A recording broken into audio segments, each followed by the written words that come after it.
बिस्मिल्लाहिर्रहमानिर्रहीम।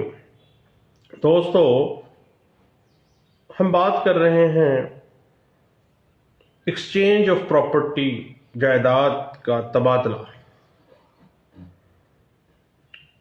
आम तौर पे सिविल प्रैक्टिस में हम देखते हैं कि फ्रीकैन अपनी एग्रीकल्चरल लैंड एक दूसरे के साथ एक्सचेंज करते हैं और उस एक्सचेंज के बाद मुख्तलिफ कानूनी पेचीदगियों का सामना करना पड़ता है।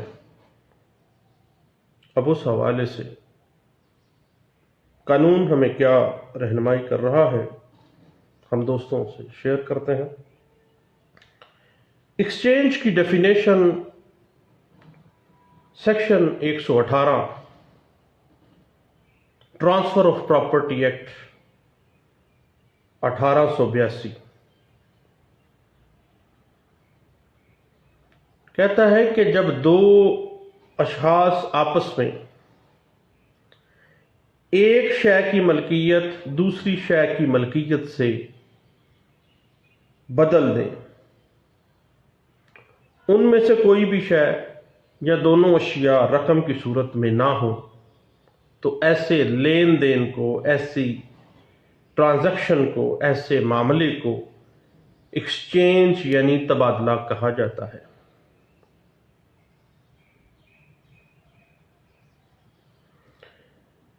सेक्शन 118 वाज़ेह कर रहा है कि तबादले की तामील की रूह से जायदाद का इंतकाल सिर्फ इंतकाल बजरिया बै के मुताबिक हो सकता है।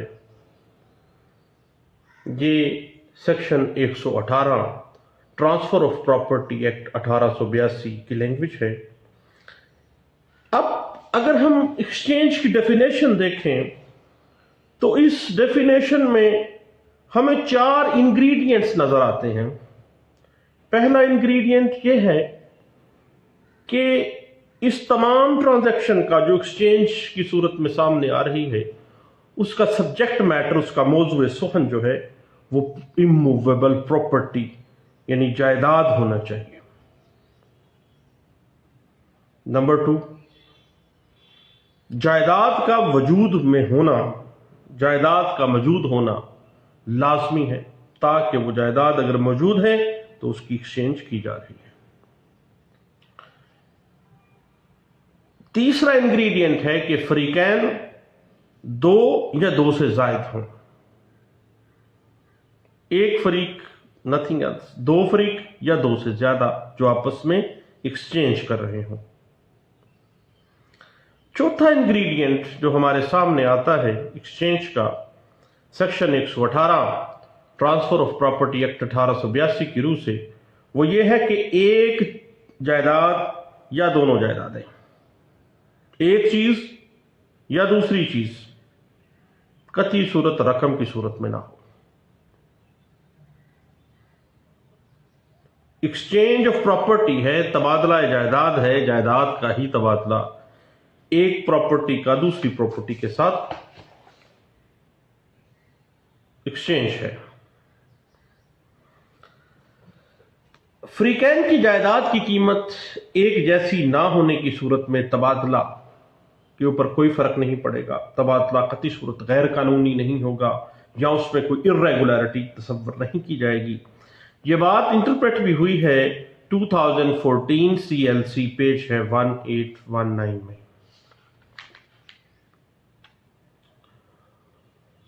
और अगर एक फरीक दूसरे फरीक के हक में एक्सचेंज के नतीजे में जमीन की मुंतकली के लिए रेवेन्यू ऑफिसर के रूबरू पेश नहीं होता, देन ये एक्सचेंज कानून की रूह से साबित नहीं की जा सकती, क्योंकि एक्सचेंज बाकायदा अमल में नहीं लाई गई है। यह बात इंटरप्रेट हुई है 2004 YLR पेज है 288 में।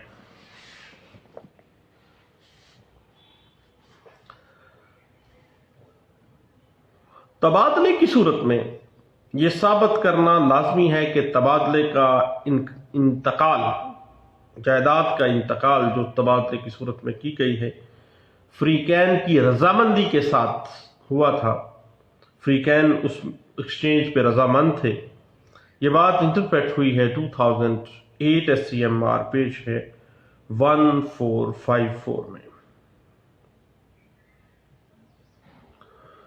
अब right of property deprived of things received in exchange, यानी इस फरीक का हक जिसे उस चीज से या उस जायदाद से महरूम कर दिया गया हो जो तबादले की सूरत में उसको मिली है। अब पार्टीज जिनको तबादले में ली गई जमीन से बेदखल कर दिया गया, मुआहदे की शराइत के तहत जमीन जो तबादले के तहत दी गई थी वापस लेने के हकदार हैं, क्योंकि उनको एक्सचेंज में जो प्रॉपर्टी मिली वो प्रॉपर्टी से तो उनको बेदखल कर दिया गया है। अब वो अपनी जायदाद एक्सचेंज में दे चुके हैं, तो उनके पास हक हासिल है कि चूंकि एक्सचेंज में जो प्रॉपर्टी उनको मिली है अब उससे वो महरूम हो गए हैं, बेदखल कर दिए गए हैं, तो अपनी प्रॉपर्टी को वो हासिल करने के लिए सू कर सकते हैं। और ये कब्जा की वापसी का जो दावा है ये लिमिटेशन एक्ट 1908 के आर्टिकल 143 के तहत होगा, जिसके तहत कब्जे की वापसी के लिए 12 साल का अरसा दिया गया है और उनके पास ये राइट है।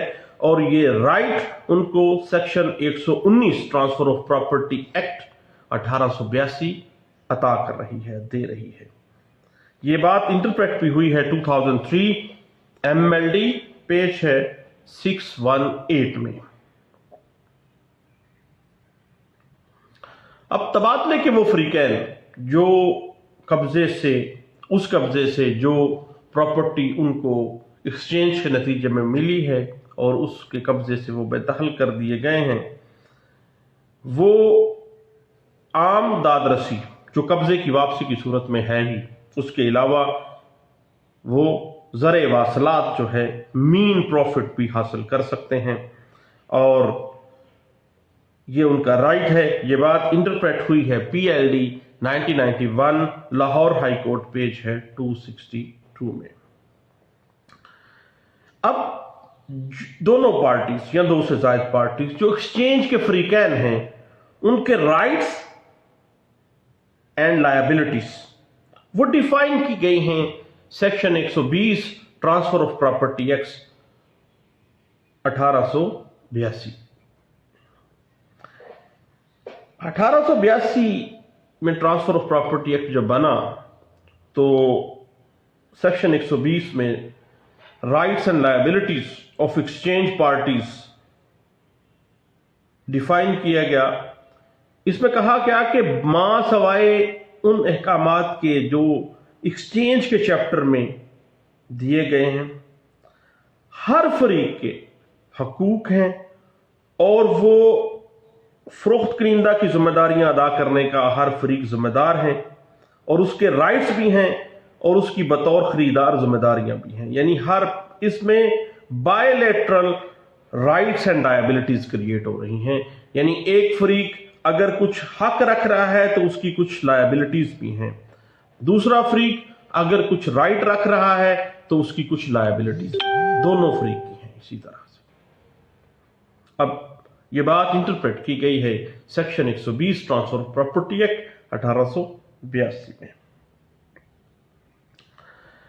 अब जब एक्सचेंज की खिलाफ वर्जी की जाए तो खिलाफ वर्जी बतौर मुआहदे की खिलाफ वर्जी के तौर पर तस्वर की जाएगी और उसी तरह से उसके पास हक हासिल है उसको, जिस तरह से एक खरीदार या एक फरोख्त कनींदा जो है वो अपनी लायबिलिटीज या राइट्स रखता है। दोनों पार्टीज अपने अपने तौर पर वो राइट्स रखती हैं और उन्हीं राइट्स के तहत उनको हक हासिल है कि वो कोर्ट में सू कर सकती हैं। ये बात इंटरप्रेट हुई है 1980 CLC पेज है 1522 में। और जायदाद के तबादले को साबित करने के लिए कब्जे की कोई इतनी अहमियत नहीं है, क्योंकि एक्सचेंज जो है वो प्रॉपर्टीज के मामले में है। एक तरफ ये कब्जा दिया जा रहा है तो तस्वर किया जाएगा कि जब एक दफा एक तरफ दिया गया है तो दूसरी तरफ भी उसी तरह से दे दिया गया है, उसका रिटर्न होना कोई जरूरी नहीं है। ये बात इंटरप्रेट भी हुई है 2004 SCMR पेज है 1389 में। उसके बाद 2000 CLC पेज है 769 में। तबादले की असल जो स्पिरिट है वो दो अफराद के माबैन बाहमी रजामंदी से हकूक के मलकियत जो किसी गैर मनकूला जायदाद की निस्बत उनको हासिल हैं उसको तब्दील करना है। सिर्फ एक आदमी कतई सूरत एक्सचेंज नहीं कर सकता, एक्सचेंज दोनों पार्टीज की बाहमी रजामंदी से ही होगी। ये बात इंटरप्रेट हुई है 2007 CLC पेज है 134 में।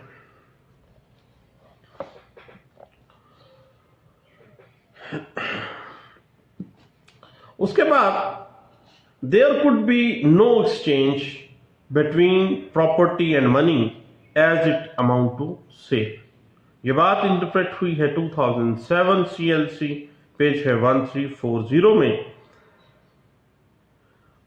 अगर तबादले के हवाले से सिर्फ इकरारनामा किया जाए, तबादला नामा अभी फाइनल नहीं हुआ है, तो इकरारनामा तबादला इमूवेबल प्रॉपर्टी में कतई सूरत जिस तरह से सेल में एक इकरारनामा कोई राइट क्रिएट नहीं करता, सेम एज इट इज इकरारनामा तबादला जो है वो भी प्रॉपर्टी में कोई राइट क्रिएट नहीं करता।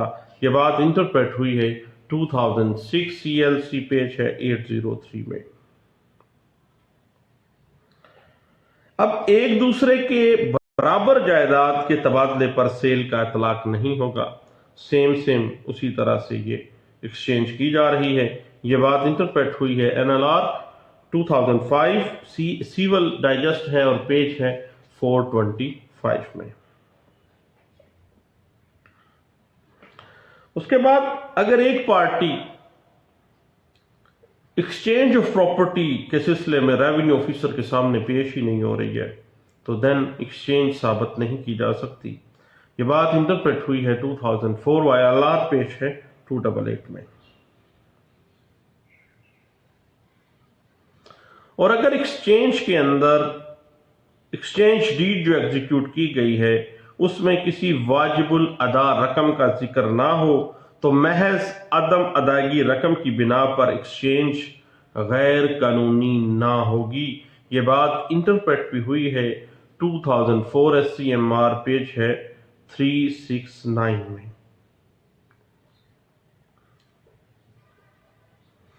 अब जब तबादला जायदाद की सूरत में दावा हक शुफा ना हो सकता है, जब भी एक्सचेंज होगी तो तबादला जायदाद की सूरत में प्रियम्पशन सूट जो है वो मेंटेनेबल नहीं होगा। ये बात इंटरप्रेट हुई है एक settled principle in civil law के तौर पे। ये पहले भी इंटरप्रेट की गई लेकिन एक केस लॉ में उसके तमाम जो इंटरप्रिटेशन ऑफ स्टैट्यूट है और इंटरप्रिटेशन ऑफ रूल्स हैं उसको वाज़ेह जो है वो किया गया है। वो रिपोर्ट हुआ है केस लॉ 2004 CLC पेज है 359 में। उसके बाद जब एक्सचेंज होती है तो एक्सचेंज में कब्जा जो है, कब्जा के लिए या कब्जा की वापसी के लिए अगर उसको बेदखल कर दिया गया है तो दावा करने की जो मियाद है वो 12 साल होगी। लिमिटेशन एक्ट 1908 की रूह से। तो ये बात इंटरप्रेट भी हुई है 2003 MLD पेज है 618 में। अब हक्के शुफा जो है वो सिर्फ और सिर्फ सेल पे होता है, कतई सूरत एक्सचेंज के ऊपर जिस तरह से गिफ्ट पे नहीं आएगा इसी तरह एक्सचेंज के ऊपर ये लागू नहीं होता। और अगर एक्सचेंज हो गई है पार्टीज के दौरान और हक्के शुफा उस प्रॉपर्टी पे कर दिया गया है तो वो मेंटेनेबल नहीं है। ये बात इंटरप्रेट हुई है 2002 CLC पेज है 66 में। उसके बाद अगर तबादला किया गया और तबादला के हवाले से जब सूट फाइल किया गया तो मदई की शहादत जब हुई तो मदई की शहादत पर अगर जिरा नहीं की गई है या जिरा होने से रह गई है तो सेम एज इट इज़ ये समझा जाएगा कि मदई ने जो कहा है वो ठीक हो है, तबादला बिल्कुल दुरुस्त है जो इस तरह से मदई कह रहा है, क्योंकि मदई की बात جو ہے مدعی کے بیان کو درست تسلیم کیا جانا پرزیوم کیا جائے گا، کیونکہ اس کے بیان پر، اس کی شہادت پر جرا نہیں کی گئی۔ یہ بات انٹرپریٹ ہوئی تھی کیس لا میں جو رپورٹ ہوا تھا 2001 CLC، پیج ہے 1489 میں۔ اب جب بھی ایکسچینج آف پراپرٹی کر دی جاتی ہے تو تبادلے کے بعد ایک فریق کی جائیداد کے ٹائٹل میں اگر کوئی نقص آ جاتا ہے، ایکسچینج کر دی گئی ہے، اب ایکسچینج کے بعد ایک فریق کی جائیداد کے ٹائٹل میں اگر نقص آ گیا ہے تو متاثرہ فریق کمپنسیشن بھی لے سکتا ہے، اپنی جائیداد جو اس نے ایکسچینج میں دی ہے اس کے قبضہ کی واپسی کا دعویٰ کر سکتا ہے، حتیٰ کہ اس دورانیے کے جو مین پروفٹ ہیں، ذرائع واصلات ہیں، وہ بھی وصول کر سکتا ہے۔ یہ بات انٹرپریٹ ہوئی ہے PLJ 1999 Lahore high court, page ہے 1747 میں۔ اب عام طور پہ پچھلے دنوں ایک بات ہو رہی تھی، پراپرٹی کے ایکسچینج میں کچھ کمپلیکیشنز آ جاتی ہیں کہ ایک بندے نے ایک زرعی زمین دی ہے اور اس کے بعد ایک رہائشی پلاٹس لیے ہیں، کسی ہاؤسنگ سکیم میں لے لیے ہیں، تو زرعی اراضی کا رہائشی پلاٹ سے تبادلہ قطعی صورت غیر قانونی نہیں ہے، ایکسچینج کے زمرے میں ہی آئے گا، اور section 118 transfer of property act 1882 اس کو سپورٹ کرتی ہے، اس کے تمام انگریڈینٹس میں یہ چیز فال کرتی ہے، اور یہ بات انٹرپریٹ بھی ہوئی ہے 1997 CLC، پیج ہے 1481 میں۔ اور اگر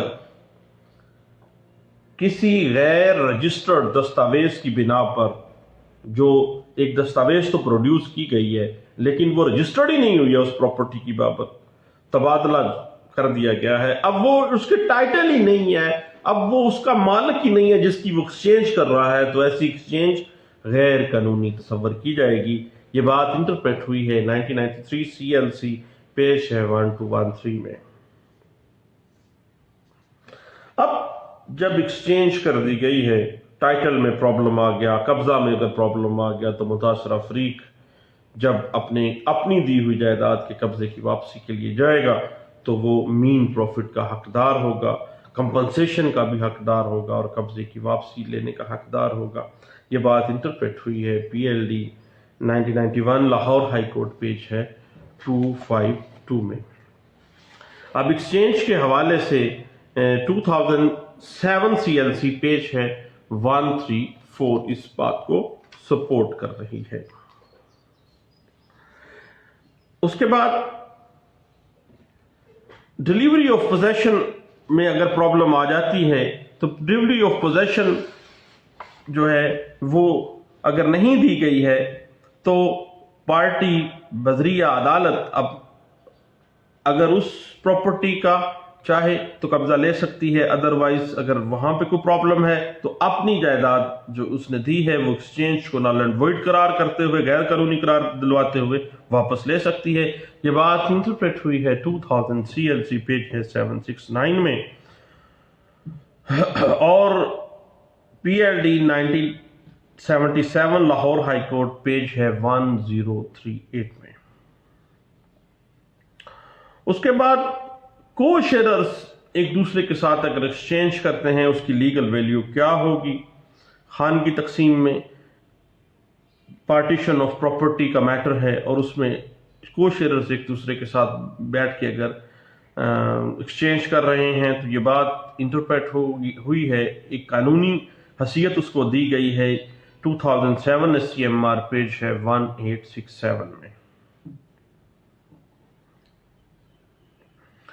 اب ایک بے نامی آنر ہے، بے نامی دار ہے، وہ ایکسچینج اگر کرتا ہے پراپرٹی کی تو اس کو قانونی حیثیت اسی طرح ہی حاصل ہوگی جس طرح سے ریئل آنر ایکسچینج کر رہا ہے، کیونکہ اس کے پاس پار ہے ایک ریئل آنر کی طرف سے کہ وہ اس کی پراپرٹی کو ایکسچینج کرے، اور اس کو کسی بھی حالات میں چیلنج نہیں کیا جا سکتا۔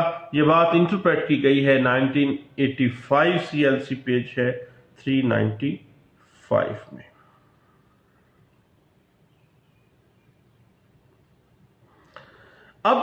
वैलिडिटी ऑफ एक्सचेंज में ओनर्स टू प्रूव किस पे होगा? Onus would lay heavily on defendant to prove that a valid exchange of properties had taken place between the parties. ये साबित करना है डिफेंडेंट ने कि जनाब अब ये भाग रहे हैं तबादले से, तो तबादला बाकायदा हुआ है और बाकायदा उस पर लिखा गया, बाकायदा रूबरू गवाहान ये बात तय की है, ये बात इंटरप्रेट हुई है 2008 CLC पेज है 283 में। तो ये चंद बातें थी दोस्तों exchange of property under section 118, 119, 120, 121 और 122 ट्रांसफर ऑफ प्रॉपर्टी एक्ट 1882 की रूह से। मैंने कहा अपने दोस्तों से भी शेयर करता हूं, आप लोग भी मेरे साथ शेयर कीजिएगा। बहुत शुक्रिया, थैंक यू, अल्लाह हाफिज़।